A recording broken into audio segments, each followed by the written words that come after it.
여러분 추석 어떻게 지내십니까? 날씨도 추석이니까 그래도 때가 결실을 기대하는 그런 계절입니다. 이제 우리 더웠던 여름철을 지내면서 흐트러졌던 몸과 마음을 다시 한번 점검하면서 우리에게 향하신 하나님의 뜻을 이룰 수 있는 그때 여러분들이 되시기를 바랍니다. 제가 여러분들을 생각할 때마다 늘 감사하고 참 고마운 마음을 많이 느끼고 있습니다. 저희 개인적으로 어려운 일이 있을 때 여러분들 기도해 주시고 또 참고 기다려 주시는 일에서 다시 한번 새로운 마음과 또 각오를 다짐할 수 있는 저 개인적인 시간을 갖기도 했습니다. 앞으로 우리가 좀 더 신앙적으로 영적으로 무장하기 위해서 더 많은 일들이 필요할 것 같습니다.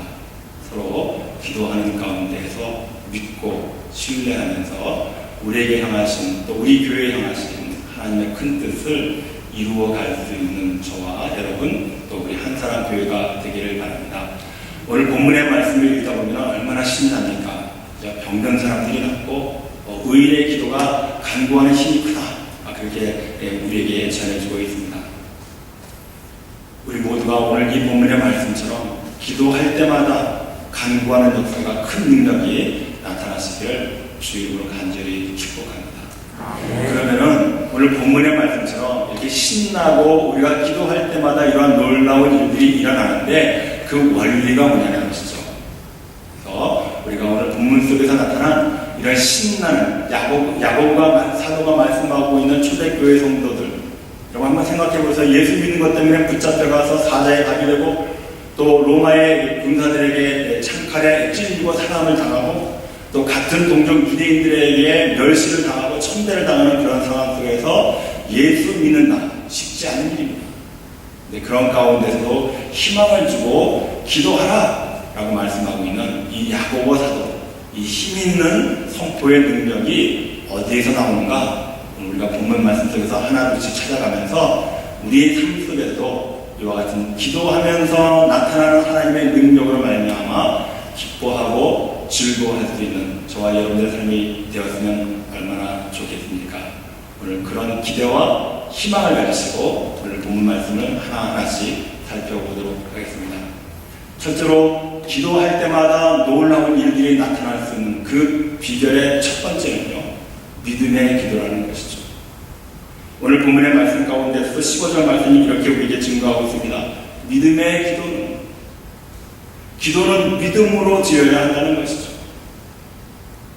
믿음의 기도는 병든 자를 구원하는 주께서 저를 일으키시리라 혹시 죄를 범하였을지라도 사하심을 받으리라. 믿음의 기도가 어떤 기도인가? 여기서 사도 야고보는 17절과 18절에서 엘리야의 기도를 우리에게 좋은 샘플로 우리에게 보여주고 있습니다. 17절과 18절의 말씀을 보겠습니다. 엘리야는 우리와 성정이 같은 사람이로되 저는 비 오지 않기를 간절히 기도한즉 3년 6개월 동안 땅에 비가 아니 오고 다시 기도한즉 하늘이 비를 주고 땅이 열매를 내느니라. 자, 여기에서 엘리야는 특별한 사람이 아니라 우리와 같은 사람이라고 기록되고 있습니다. 여기에서 우리와 같은 성정이라고 했는데 성정이라고 하는 것은 사람이라는 뜻입니다. 섹스, 성, 마음으로 구성된 그러한 사람. 그러니까 저와 여러분들과 특별히 다른 사람이 아니라는 것이죠. 성정이라는 말 때문에 어려움을 당하신다고 한다면은 NIV 영어 성경에 보면은 보다 쉽게 이해하기 아주 간단하게 나타나 있습니다. 엘리야 was a man just like us. 엘리야는 우리가 똑같은 사람이었다는 거예요. 특별한 사람이 아니었다는 것이죠. 그럼 우리와 같은 사람으로서 기도할 때 3년 6개월 동안 비가 오지 않았다? 그리고 다시 기도할 때 비가 내리고 열매를 맺었다고 성경 말씀은 우리에게 보여주고 있는 것입니다. 아무리 엘리야가 하나님의 선지자라 할지라도 이게 무슨 롯을 부리는 것도 아니고 우리와 같은 사람이었던 그가 자연의 이치를 거슬려서 비 오지 않게 했을 때 비가 오지 않고 또 비를 오게 기도했다고 해서 비가 온다고 하는 이 말을 과연 우리는 어떻게 믿을 수 있겠습니까? 그런데 엘리야가 이러한 초자연적인 기적을 행할 수 있었던 이유가 어디에 있습니까? 열왕기상 17장 1절의 말씀에 보니까 길르앗에 우거하는 자 중에 드색 사람 엘리야가 아합에게 고하되 나의 숨기는 이스라엘 하나님 여호와의 사심을 가리켜 맹세하노니 내 말이 없으면 수년 동안 우로가 있지 아니하리라 하니라. 자, 엘리야가 기도했던 것이 아니라 하나님을 통해서 하나님께서 엘리야를 통해서 이스라엘의 왕 아합을 심판하시기 위한 것을 우리는 본문 말씀 가운데서 깨달을 수 있게 되는 것이죠. 그러므로 엘리야가 기도했기 때문에 비가 많이 온 것이 아니라 하나님께서 이스라엘의 아합왕을 심판하시기 위해서 비가 오지 않게 하는 그러한 엘리야를 세우셔서 엘리야에게 그렇게 기도했던 그 사실을 우리는 볼 수 있게 되는 것이죠. 그러면은 왜 하나님께서는 한 사람, 이 아합이라는 왕 때문에 전체 이스라엘에 3년 6개월 동안 가뭄이 지속되어 있는가? 열왕기상 16장 30절의 말씀을 보면은 오므리의 아들 아합이 그 전에 모든 사람보다 여호와 보시기에 악을 더욱 행하여 이렇게 기록되어 있습니다. 이스라엘 전체가 환난을 당하는 의미가 어디에 있습니까? 하나님께서 그 백성을 하나님의 말씀과 하나님의 뜻대로 치게 하라고 세우신 그 왕이 하나님의 말을 듣지 않고 우상을 숭배하고 또 많은 죄를 범하게 하는 그런 극악한 일을 행할 때 하나님께서는 그 왕을 그냥 두시지 않았다는 것이죠. 그 왕뿐만 아니라 그가 치리하고 있는 이스라엘 전역에 함께 고통을 내리기 위해서 3년 6개월이라는 그 오랜 시간 동안 피 한 방울 내리지 않게 하셨다는 것이죠. 이번에 한국에 가보니까 장마가 비가 적은 장마였다. 그리고 가뭄이다. 이렇게 난리를 치더라고요. 여름 한철 동안 예전에 내리지 않았던 비의 양 때문에 가뭄이 되는 거예요. 여러분 생각해 보세요. 3년 6개월 동안 비 한 방울 내리지 않는 그 땅에서 어떤 참혹한 일들이 벌어지고 있었는가? 왜 그렇습니까? 한 사람의 죄 때문에. 그러므로 사랑하는 성도 여러분, 저와 여러분들이 하나님 앞에 득죄하는 것으로 인해서 우리는 우리의 신앙 공동체 안에 어떠한 악영향을 가져다 주는지를 깨달을 수 있어야 한다는 것이죠. 나 한 사람의 죄로 말미암아 우리 가족이 당하는 피해가 얼마나 큰지를 우리는 깨달을 수 있어야 한다는 것이죠. 나 한 사람이 하나님 앞에 죄 짓는 것 때문에 내가 속해 있는 모든 사람들과 함께 살아갈 때 그 사람들이 당하는 피해가 얼마나 극심한지를 우리는 깨달을 수 있어야 한다는 거죠. 그러므로 사랑하는 성도 여러분, 신앙인은 득지하는 자들이 아니라 죄를 깨닫고 그 죄에 대해서 철저히 하나님 앞에 회개함으로 삶을 이어가는 사람들인 것을 명심하시는 여러분들이 되시길 바랍니다. 행여 내가 죄를 짓더라도 이 죄 때문에 나와 함께 살아가는 사람들이 얼마나 많은 피해를 당할 것인가를 마음의 염두에 두고 3년 6개월 동안 한 사람의 죄로 말미암아 그 땅에 비 한 방울 내리지 않는 이런 참혹한 현실을 만들어낸 이 책임은 수천 년이 지난 지금도 아합의 죄 때문입니다. 모든 사람들이 그렇게 고백하고 있지 않습니까? 이스라엘 땅에는 그야말로 지독한 가뭄을 경험하게 되었던 것이죠. 그러다가 계속해서 열왕기상 18장 말씀을 읽어보면 18장 1절에 보니까 많은 날을 지내고 제3년에 여호와의 말씀이 엘리야에게 임하여 가라사대 너는 가서 아합에게 보이라 내가 비를 지면에 내리리라 이렇게 기록하고 있습니다. 이 말씀에서 우리가 다시 한번 깨닫는 것은 무엇입니까? 엘리야가 기도했기 때문에 비가 다시 내리는 것이 아니라 하나님께서 엘리야에게 말씀으로 임하셔서 이제 다시 비를 지면에서 보게 되리라 약속했기 때문에 엘리야는 단지 이 사실을 세상에 알린 것뿐이었습니다. 그 알리는 방법이 바로 기도하는 것입니다. 엘리야가 비가 다시 지면에 내리도록 기도하는 모습을 어떻게 우리에게 보여주고 있습니까? 18장 42절의 말씀에 보니까 엘리야가 갈멜산 꼭대기로 올라가서 땅에 꿇어 엎드려 그 얼굴을 무릎 사이에 넣고 간절하게 기도하는 모습을 우리는 볼 수 있습니다. 무엇에 의지해서? 하나님께서 자신에게 준 약속의 말씀에 의지해서 엘리야는 그렇게 기도했던 것이죠. 그러므로 우리는 엘리야가 비를 멈추고 다시 오게 하는 초자연적인 기적을 행할 수 있었던 것이 이 모든 근거가 하나님의 약속에 의지했던 것임을 우리는 알게 되는 것이죠. 그러므로 사랑하는 성도 여러분, 저와 여러분들도 성경 속의 위대한 믿음의 일꾼들처럼 하나님의 약속에 근거한 기도로 우리의 간절한 소망을 이루시기를 바랍니다. 그렇다면 하나님의 약속은 어디에 있습니까? 우리가 하나님께서 우리와 함께 하신 그 약속을 어디에서 찾아야 합니까? 하나님께서는 이미 하나님과 우리의 약속을 하나님의 말씀인 성경 안에 다 기록해 놓으셨습니다. 그러므로 우리가 기도할 때 그 기도 이상의 놀라운 일을 경험하기 위해서는 부지런히 하나님의 약속이 기록되어 있는 이 말씀을 묵상하고 그 묵상하며 깨달은 하나님의 말씀에 근거하여서 기도하시기를 바랍니다. 그러면 여러분의 인생의 삶 속에 놀랍고 커다란 기적들이 이루어지게 될 줄로 믿습니다. 두 번째로 놀라운 일이 일어나는 기도는 의인의 간구라는 것이죠. 16절 말씀해 보십시오. 이러므로 너희 죄를 서로 고하며 병 낫기를 위하여 서로 기도하라. 의인의 간구는 역사하는 힘이 많으니라. 놀라운 일들이 많이 경험되어지는 기도는 어떤 기도라는 겁니까? 의인의 기도라는 것이죠. 의인의 간구. 열심도 좋고 헌신 있는 것도 좋지만 하나님께서는 결코 죄 위에 복을 허락하시지 않습니다. 하나님께서 원하시는 의인은 바로 십자가의 사랑입니다. 죄로 넓어질 때마다 회개하고 십자가 보혈의 역사를 의지하여서 항상 바로 설 줄 아는 사람이 능력 있는 기도의 사람이 될 수 있다는 것입니다. 예전에 부리아 교회를 섬길 때 부흥회를 통해서 은혜를 받은 젊은 내가 있었습니다.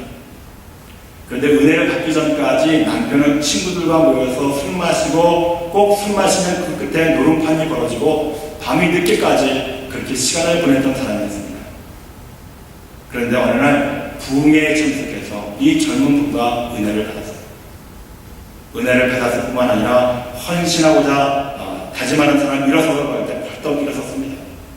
그리고 강사 목사님께서 기도하는 내용을 그대로 따라서 기도하면서 새로운 삶을 살기로 결심했어요. 그래서 이 젊은 부부가 부흥회가 끝나고 집에 돌아가서 밤이 늦었지만은 두 아들을 불러서 부흥회 그 강사 목사님께서 말씀하신 대로 두 아들의 머리에 손을 얹고 안수하고 축복 기도를 하려고 했어요. 그런데 큰아들이 아빠가 심각하게 기도하려고 하는데 갑자기 킥킥 웃더라는 겁니다. 형이 킥킥 웃으니까 그 작은 아들이 있다가 또 같이 킥킥 웃더라는 거예요. 이 두 아들이 자기가 은혜를 받고 기도하려고 하는데 킥킥 웃는 것을 보면서 자기도 또한 웃음이 터져 나오는 겁니다. 야, 내가 이거 뭐하냐? 어젯밤만 해도 밤새 술 먹고 노름판을 벌였던 내가 오늘 밤에는 또 두 아들의 머리에 손을 놓고 이 기도하다니 참 자신의 모습이 한숨스러워 보입니다. 근데 또 한편으로는 자신의 삶이 얼마나 망가진 삶을 살았으면 내 자식이 거룩한 기도를 하겠다고 하는 아버지 앞에서 킥킥 웃고 있는가. 참 신랄한 비판을, 자신의 비판을 가졌다는 거예요. 그래서 그는 더욱 결심을 굳게 해서 자식들 앞에 신앙인의 아빠의 모습을 보인다고 결심하고 다짐했다는 겁니다. 그래서 그 사람이 이 웃길 수밖에 없는 현실을 통감하면서 이 남편의 생활이 바뀌어가기 시작했습니다. 술 대신 성경 말씀을 읽고 노름 대신에 새벽 기도를 다니기 시작했습니다. 그렇게 했더니 그렇게 노력해도 안 되는 사업이 술술 풀리다는 겁니다. 그 이후로 이분의 이 하는 일마다 복을 받게 되고 열심히 돈을 벌어서 또 열심히 교회를 섬기고 선한 일들을 많이 행하고 있다는 소식을 지금도 듣고 있습니다.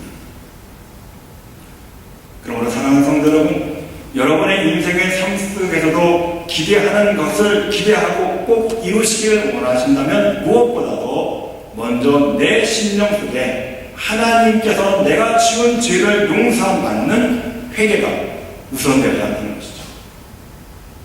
회개함으로 모든 것을 다 용서하시고 기억하지 아니하시는 자비로우심과 국민하심이 풍성하신 하나님 앞에 나와 열심히 기도하시기를 바랍니다. 그렇게 기도할 때 우리의 정결해진 마음 가운데 하나님께서는 우리가 경험치 못했던 새로운 큰 놀라운 일들, 큰 복을 받게 될 줄로 믿습니다.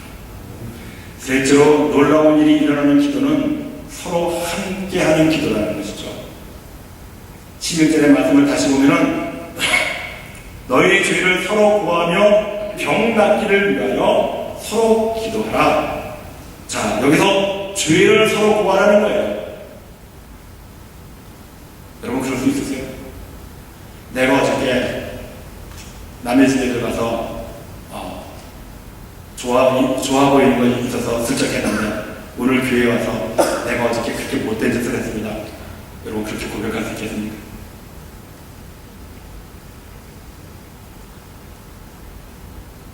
이런 고백이 가능한 것은 무엇을 전제로 하는 겁니까? 서로의 신앙의 성숙함. 상대방이 어떠한 죄를 나에게 고백한다 할지라도 하나님의 마음처럼 그의 죄를 덮어주고 그를 싸매어 줄 수 있는 성숙한 사람 앞에서 나는 나의 모든 죄를 고백할 수 있게 되는 것이죠. 내가 고백하는 죄에 대해서 하나님께 드리는 심정으로 상대방에게 나의 죄를 구하는 그분의 그 고백이 아니고 이 세상에서 어디서도 볼 수 없는 성숙한 믿음의 고백인 것을 우리는 깨달을 수 있게 되는 것이죠. 사랑하는 한 사람 신앙 공동체 여러분, 이 한 사람 교회를 섬기시는 여러분, 우리 이와 같이 모든 사람들이 함께 서로의 죄를 고백할 수 있는 그런 단계의 성숙한 신앙 공동체를 이루어 보시지 않으시겠습니까? 남의 허물을 보고 그 허물을 들추어내고 남의 아픔을 꺼내어서 그 아픔을 갈길이 찢어놓는 그런 비양심적인 사람들이 아니라 하나님의 사랑 앞에서 늘 언제나 우리가 용서받았던 그 마음처럼 다른 사람들이 잘못된 것을 위해서 같이 마음 아파하고 괴로워하고 기도할 수 있는 그러한 성숙한 신앙을 우리가 도전해보지 않겠습니까? 언제까지 우리가 우리의 모습, 내가 갖고 있는 내 이기심, 내 자존심 이런 것만을 주장하면서 신앙생활을 하려고 하십니까? 이제 우리 다 내려놓으시기를 바랍니다. 하나님의 말씀 앞에 서로 죄를 위하여 고백하고 기도하는 관계를 갖게 하기 위해서 노력하시는 여러분들이 되시기를 바랍니다. 교회는 민주주의가 아닙니다. 다스겔의 원리에 의해서 서로의 뜻을 세우는 집단이 아닙니다. 교회는 하나님의 뜻을 추구하며 하나님의 뜻을 이룰 때까지 서로 한 마음 한 뜻이 되는 것이 신앙 공동체가 노력해야 할 것입니다. 몇 사람의 의기투합으로 인해서 일이 진행되어지는 것입니다. 참으로 우리에게 필요한 하나님의 뜻이 무엇인가를 찾고 그 하나님의 뜻대로 함께 한 마음 한 뜻이 되도록 기도하는 그 기도가 놀라운 역사를 가져오게 한다는 것입니다. 16절 말씀 안에서 더 나아가 또한 병 낫기를 위하여 서로 기도하라고 우리에게 권면하고 있습니다. 저는 실감합니다. 우리 집사람이 어려운 가운데서도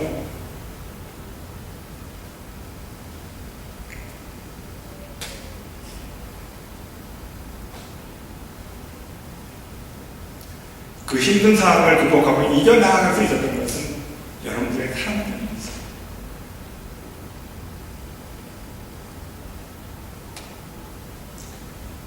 그를 위해서 기도하고 그가 다시 돌아와서 우리와 함께 신앙생활을 하기 위해서 기도했던 여러분들의 기도, 그것이 그녀에게 큰 힘이 되어서 침상에서도 믿음을 잃지 아니하고 하나님 앞에 끊임없이 나아 사랑스러웠어요.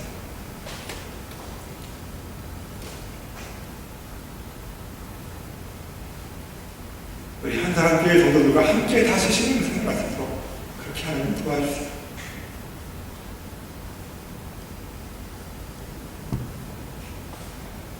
그렇게 기도했던 아내의 모습을 저는 아직도 잊을 수가 없습니다.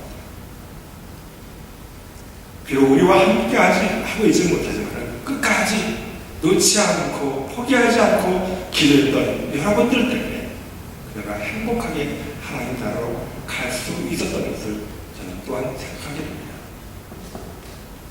그러므로 사랑하는 성도 여러분, 우리가 서로 힘을 합하여 병 낫기를 위하여 기도하는 신앙 공동체가 되시기를 바랍니다. 병이라는 것이 무엇입니까? 우리에게 있는 아픔, 우리에게 있는 고난, 우리에게 있는 어려운 일들, 우리에게 있는 힘든 상황들, 이 모든 것들을 병으로 생각하고 우리가 함께 모여서 무엇하는 집단인가, 무엇하는 공동체인가 생각할 때 이 일들을 위해서 서로 기도하고 관심을 가지고 마음이 하나가 될 때 우리 교회가 정말 행복한 교회가 될 수 있지 않겠습니까? 하늘나라가 도대체 어디에 있습니까? 기도가 이루어지는 것, 서로 마음을 놓고 기도할 수 있는 그 공간이 하나님의 나라가 아니겠습니까? 오늘 말씀을 통해서 서로의 죄를 위해서, 서로의 병 낫기를 위해서 함께 마음을 열고 기도할 수 있게 될 때에 이 신앙 공동체는 우리가 경험하지 못했던 하나님의 놀라운 역사를 경험하게 될 줄로 저는 그렇게 확신합니다. 이 일을 위하여 우리 서로 함께 힘을 모으고 뜻이 하나가 되어서 전진해 나가시지 않으시겠습니까? 오늘 말씀을 통해서 저는 여러분들과 함께 응답받는 기도, 우리 삶 속에서 놀라운 일들이 이루어지는 기도에 대해서 그 원리를 생각해 보았습니다. 첫째 원리는 하나님의 약속에 근거한 기도였습니다. 하나님의 약속이라고 하는 것은 하나님의 말씀 안에 기록되어 있다고 저는 말씀드렸습니다. 그러므로 사랑하는 성도 여러분, 매 주일 주보를 보면은 그 주보 첫 장에 우리가 한 주일 동안 읽어야 할 하나님의 말씀의 분량이 기록되어 있습니다. 매일매일 그 스케줄에 따라서 하나님의 말씀을 부지런히 묵상하시기를 바랍니다. 이제 9월 17일서부터 수요일서부터 다시 수요 예배를 시작하려고 합니다. 저는 이 예배 시간에 창세기를 다시 한번 공부하려고 지금 공부하고 있습니다. 이 창세기가 얼마나 하나님의 복으로 충만한 책인가를 다시 한번 하나님께서 우리에게 복 주시기 위해서 어떤 약속들이 기록되어 있는가를 살펴보면서 저와 여러분들의 인생의 삶 속에서 하나님의 놀라운 일들을 경험되어지는 그런 수요 예배가 되었으면 좋겠습니다. 저는 이 예배를 위해서 기도하고 있습니다.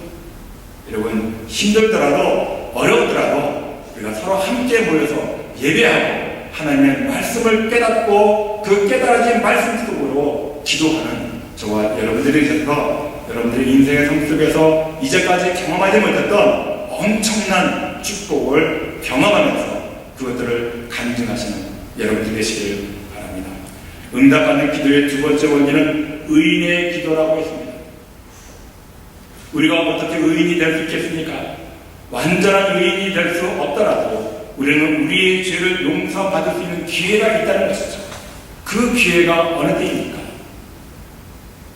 새벽 첫 아침, 이명이 트기 전 어둠을 뚫고 이 성전에 달려나오신 성도 여러분들이 이루어가고 있는 새벽기도 시간이 우리의 인생의 삶 속에서 우리의 마음 가운데 더럽혀져 있는 것들, 모든 것들을 하나님 앞에 회개하면서 용서함 받고 새 마음으로 새 하루를 출발해 보시기를 바랍니다. 얼마나 자신감 넘치는 하루의 삶이 약속될 수 있겠습니까? 이 일을 위해서 새벽 기도에 열심을 다하시는 여러분들이 되셨으면 좋겠습니다. 아니, 한 목사 무슨 교회는 꼭 새벽에, 아니, 기도는 꼭 새벽에만 해야 됩니까? 우리가 약속을 그렇게 정하지 않았습니까? 5시 반 서로 모여서 기도합시다. 우리가 약속한 것이기 때문에 저와 여러분들의 약속이 아니라 하나님과 우리 교회와의 약속입니다. 이 약속의 시간에 함께 모여서 기도함으로 날마다 우리의 마음이 정결한 마음으로 변화되고 우리의 삶 속에서 하나님의 놀라운 축복을 경험되어지는 그러한 새벽 기도가 되었으면 좋겠습니다. 응답받는 기도의 원리 세 번째는 합심하여 드리는 기도입니다. 저와 여러분들의 뜻과 마음이 하나가 되어야 됩니다. 원래 우리의 뜻과 하나가 되는 목표가 무엇입니까? 6개의 사람과 50개의 가정을 이루는 것이 우리들이 세운 올해 우리의 합심해서 기도해야 할 기도의 제목입니다.